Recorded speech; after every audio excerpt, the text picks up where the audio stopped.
Hello guys, in this session we will discuss about the most important topic of chemical bondings जो आपको IIT James में पूछा जाता है।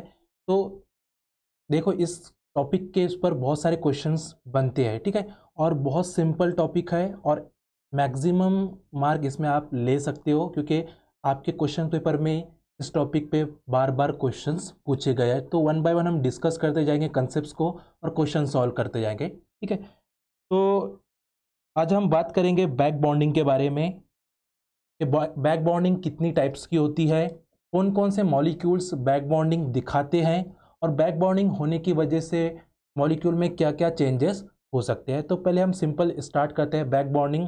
The back bonding also called as the extra bonds, right.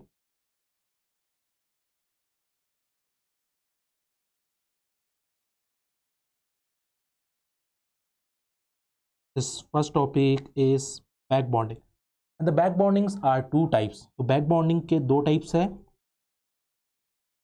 आपके molecule में दो type की बैक बॉन्डिंग हो सकती है। The first one is the p pi back bondings and other one is the p pi t pi back bond। ये दो back bondings possible होंगी कोई भी मॉलिक्यूल्स में। अब what is the condition for back bonding, कब p pi back bonding हो सकती है और कब p pi d pi back bonding होगी। तो कंडीशन देख लेते हैं, what is the condition of back bondings.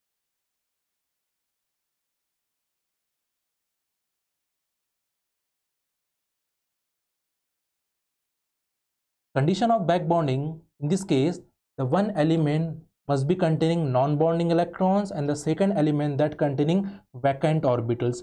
तो एक elements है, for example X element that containing non-bonding electron, इसके पास क्या है, non-bonding electrons है, और एक elements है Y that containing vacant orbitals, के पास vacant orbitals है। तो they generally shows back bonds। तो ये क्या दिखा सकते हैं, बैक बॉन्डिंग दिखा सकते हैं।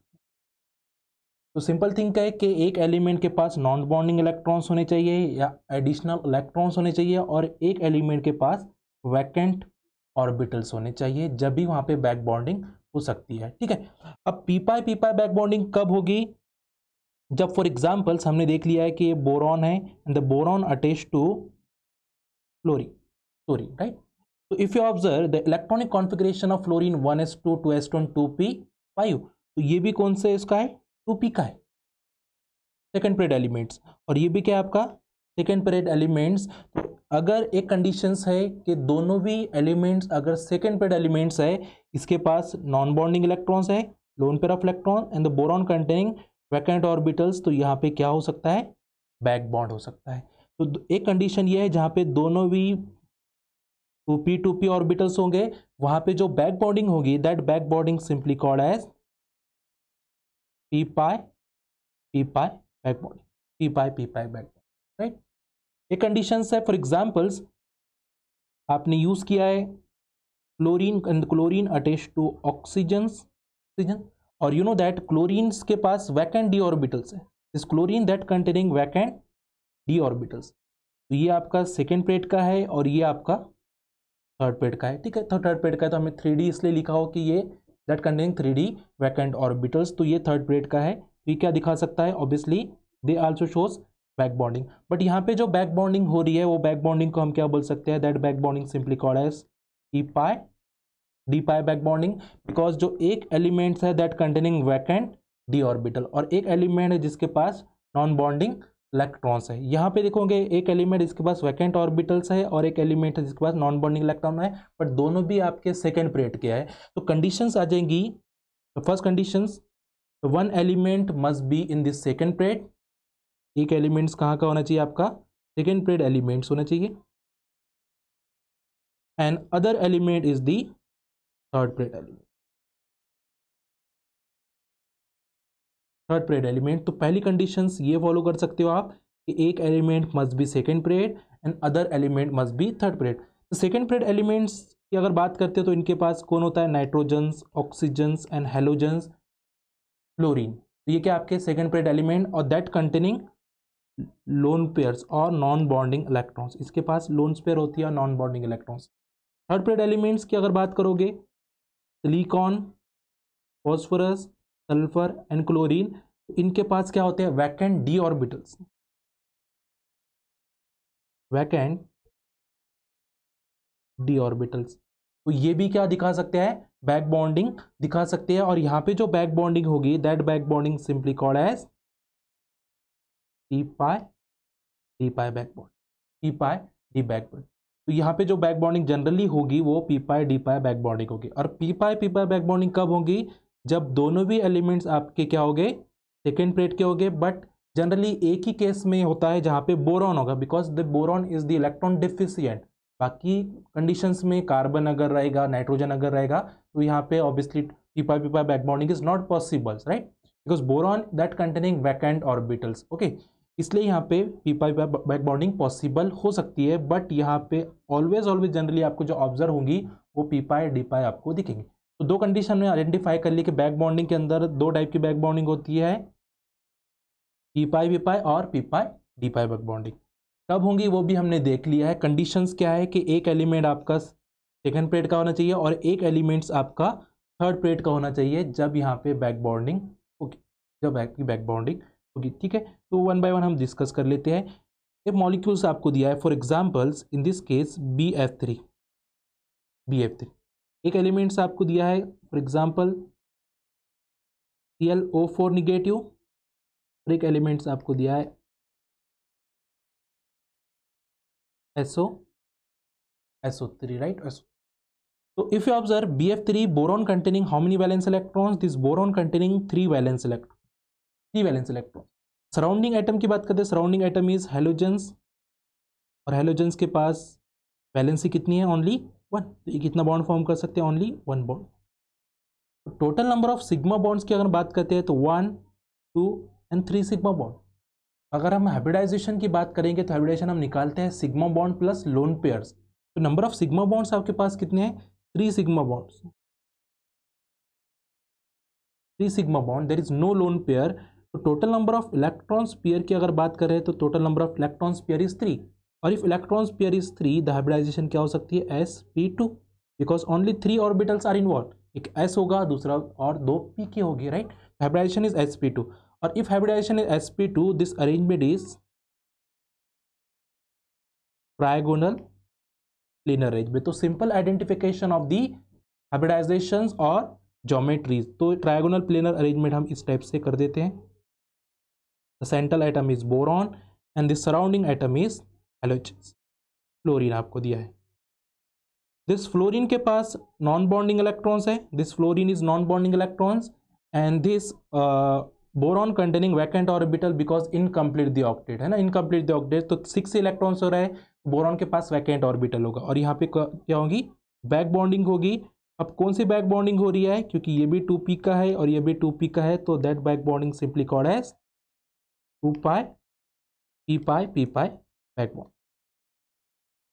p pi back bonding, okay, simply. तो यहाँ पे p pi. But for example ClO4 negative या SO3 की हम बात करते हैं, तो पहले हम क्लोरीन की बात करते हैं। Chlorine containing how many valence electron, this chlorine containing 7 valence electron. Chlorine के पास कितने वैलेंस इलेक्ट्रॉन्स होते हैं, 7, बिकॉज ये ग्रुप 17 फैमिली की है। तो ओके, ऑक्सीजन्स, एक ऑक्सीजन के पास वैलेंसी कितनी होगी, 2, तो ये क्या करेगा, 2, ये 2 और ये 2, और एक जो है आपका कैसा है, नेगेटिवली चार्ज है, तो सिंगल बॉन्ड्स वाला होगा, ठीक है। तो total number of sigma bond हम काउंट कर लेते हैं, 1, 2, 3 एंड 4। पाई बॉन्ड को हम काउंट नहीं करते बिकॉज हाइब्रिडाइजेशन में पाई बॉन्ड इन्वॉल्व नहीं करेंगे। तो total number of the electrons pair, total number of sigma bond कितने हैं, 4 सिग्मा बॉन्ड। तो इलेक्ट्रॉन्स पेयर भी आपकी कितनी आ चुकी है, 4 इलेक्ट्रॉन पर, और 4 इलेक्ट्रॉन्स पेयर के लिए हाइब्रिडाइजेशन आती है sp3। और if hybridisation is sp3, obviously the geometry of this molecule is tetrahedrals। Geometry of molecule क्या हो जाती है आपकी, tetrahedral molecule। but if you observe this chlorine is the third paired elements or that containing vacant orbitals, क्योंकि ये कौन सा है, थर्ड पेड एलिमेंट्स, और ये क्या आपका सेकंड पेड एलिमेंट्स। तो ये third paid element that containing vacant orbitals, तो यहाँ पे क्या हो सकता है, ऑब्वियसली बैक बॉन्ड हो सकता है, बैक बॉन्डिंग हो सकती है। और यहाँ पे जो बैक बॉन्डिंग हो रही है, इफ़ यू ऑब्जर्व 2 पाई और डी पाई बैक बॉन्डिंग, तो यहाँ पे हम लिख सकते हैं पी पाई एंड डी पाई। ये सिंपल आइडेंटिफाई कर सकते हैं आपके कौन से मॉलिक्यूल आपके पी पाई दिखाएंगे और कौन से मॉलिक्यूल्स आपके डी पाई पी पाई दिखा सकते हैं। तो ये पहली बात आ चुकी। ठीक है, तो इस सिंपल थिंग में हमने देख लिया कि दो टाइप की बैक बॉन्डिंग हो गई है। कंडीशन है कि एक एलिमेंट आपका सेकंड का होना चाहिए और एक एलिमेंट आपका थर्ड का होगा, तो वहाँ पे पी पाई डी पाई हो जाएगी। और दोनों एलिमेंट्स आपके सेकंड के हो गए, अगर एक एलिमेंट के पास वैकेंट डी ऑर्बिटल्स है तो वहाँ पे पी पाई बैक बॉन्डिंग पॉसिबल हो सकती है। ठीक है, ओके, तो ये चीज़ें हमने समझ ली है। ओके, अब सिंपल थिंग यहाँ पे एप्लीकेशन ऑफ बैक बॉन्डिंग क्या हो सकती है। ठीक है, क्योंकि हमारे पास दो टाइप की बैक बॉन्डिंग हो रही है। If you observe in this case there two types of back bonding take place. यहाँ पे ये इसको हम बोल सकते हैं सराउंडिंग एटम्स और इसको बोलेंगे central atoms, right. This one is central atoms और this one is surrounding atom. तो यहाँ पे हो रही है surrounding atom to central atom back bond. यहाँ पे भी क्या हो रहा है, surrounding atoms to central atom back bonding. तो यहाँ पे भी आपके surrounding atom to central atom back bond.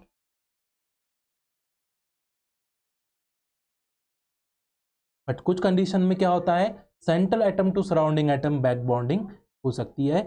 तो ध्यान में रखो, जब भी surrounding atom to central atom back bonding होती है तो there is no change in the hybridizations, no change in hybridization. तो आपकी हाइब्रिडाइजेशन में कोई चेंजेस नहीं होगा, हाइब्रिडाइजेशन भी चेंज नहीं होगा। Shape of molecule is does not change, shape of molecule not change, and other one is the bond angle also not change.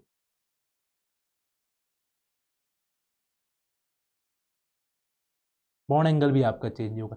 तो ध्यान में रखिए, जब भी surrounding atom to central atom back bonding होती है, यहाँ के कहीं ना कहीं तो यहाँ डबल बॉन्ड फॉर्मेशन हो रहा है, बट यहाँ पे ध्यान में रखिए कि कोई चेंजेस नहीं होगा। Surrounding atom to central atom back bonding होगी तो they does not change the hybridisations, shape of the molecules and bond angle.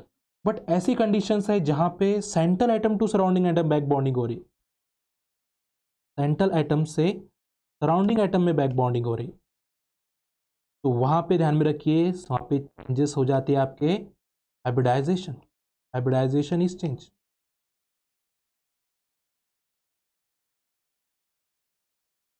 Other thing is bond angle also change,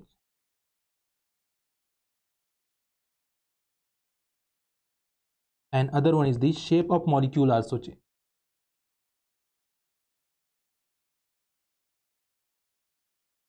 Shape of molecule also change, right?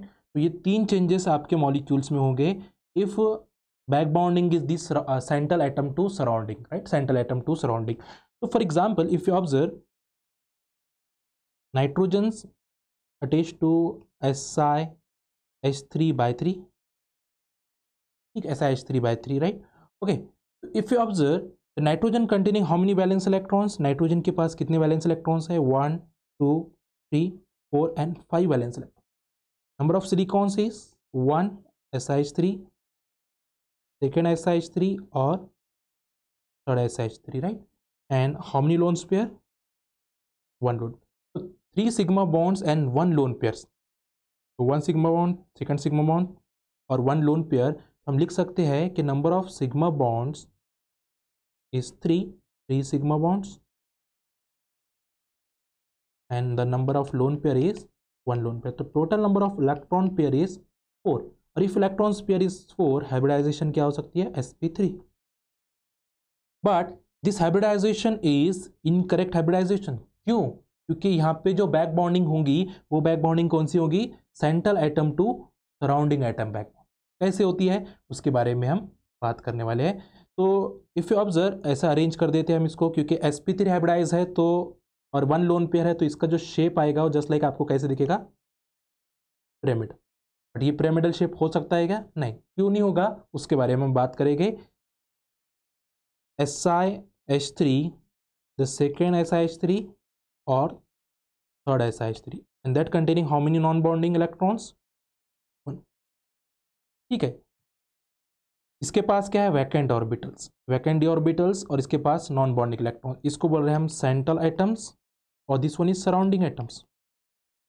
तो जहाँ पे central atom to surrounding atom back bonding होगी, कि यहाँ पे कहीं ना कहीं बैक बॉन्डिंग हो ही रही है। कहाँ से क्या हो रही है, central atom to surrounding atom, because central atom containing non bonding electrons and surrounding atom containing vacant d orbitals. तो यहाँ पे बैक बॉन्डिंग हो रही है, तो इसको हम बैक बोलेंगे central atom to surrounding atom. जब भी central atom to surrounding atom back bonding होती है तो क्या क्या चेंजेस हो जाएंगे, obviously hybridization is change, bond angle is change, and the shape of molecule also,